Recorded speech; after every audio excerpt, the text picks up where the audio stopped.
नमस्कार दोस्तों। नंदी ने रावण को श्राप क्यों दिया था?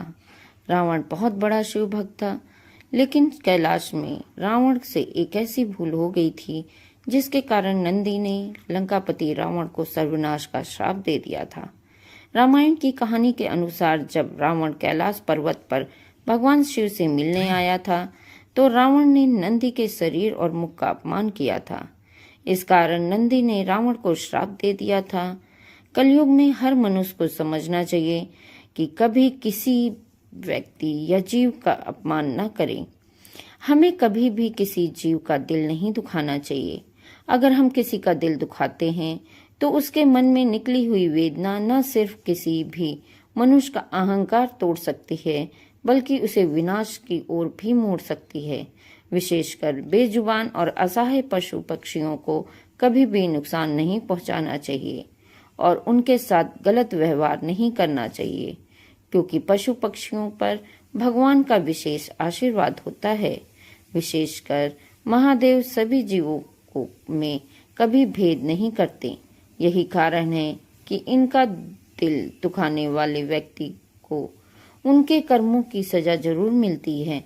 जैसे रामायण शिव पुराण में एक प्रसंग का उल्लेख किया गया है, जिसके अनुसार नंदी ने क्रोधित होकर रावण को श्राप दिया था। आइए जानते हैं शिव पुराण और रामायण के वर्णित पौराणिक कथा की कहानी। नंदी को भगवान शिव का वाहन नहीं माना जाता, बल्कि नंदी महाराज महादेव के भक्त भी हैं। नंदी को भोला भाला जीव माना जाता है। अपने इसी साधारण व्यवहार से नंदी भगवान शिव को बहुत प्रिय हैं।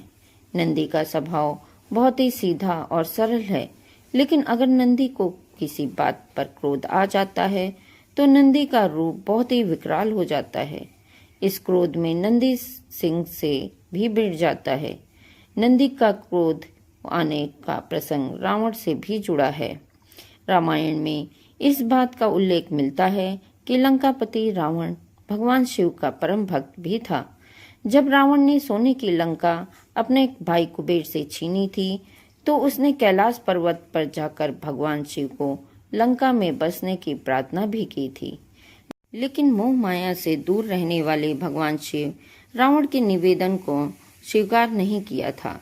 तब रावण भगवान शिव के दर्शन करने के लिए कैलाश पहुंचा था। रावण जब कैलाश पर्वत पहुंचा तो भगवान शिव तपस्या में लीन थे। ऐसे में रावण जब नंदी से मिला तो नंदी महाराज ने रावण को प्रतीक्षा करने के लिए कहा, लेकिन अहंकार के नशे में रावण ने नंदी से उसका परिचय पूछा। नंदी महाराज ने स्वयं को भगवान शिव का परम भक्त बताया। रावण ने जब नंदी को यह कहते सुना कि वो महादेव के भक्त हैं तो रावण को क्रोध आ गया, क्योंकि रावण अपने आप को शिव का सबसे बड़ा भक्त मानता था। एक बैल स्वरूपी मनुष्य को महादेव का भक्त बताते देखकर रावण को बहुत हंसी आई। रावण अपने अहंकार में जोर जोर से हंसने लगा और फिर उसने नंदी से कहा, मुझे वानर जैसे मुख वाले मनुष्य से कोई बात नहीं करनी।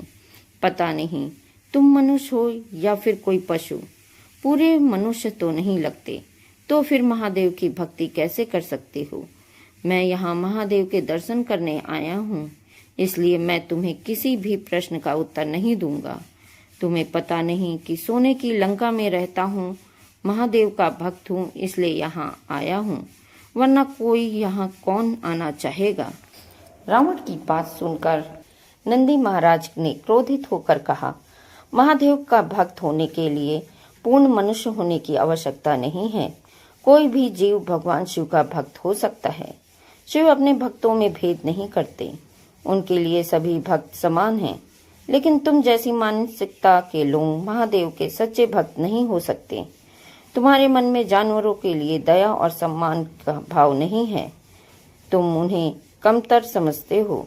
इसलिए मैं तुम्हें श्राप देता हूँ कि एक दिन तुम्हारा अहंकार कोई वानर ही तोड़ेगा। तुम जिस सोने के महल पर इतना अहंकार करते हो, वो आग में जलकर भस्म हो जाएगा। इसके अलावा तुम्हारी मृत्यु भी एक सच्चे शिव भक्त के हाथों ही होगी। समय बीतने के साथ नंदी महाराज का श्राप फलीभूत हुआ और रावण की लंका को हनुमान जी ने जलाकर भस्म किया और रावण का अहंकार भी तोड़ा। वहीं विष्णु अवतार श्री राम के हाथों से रावण की मृत्यु भी हुई।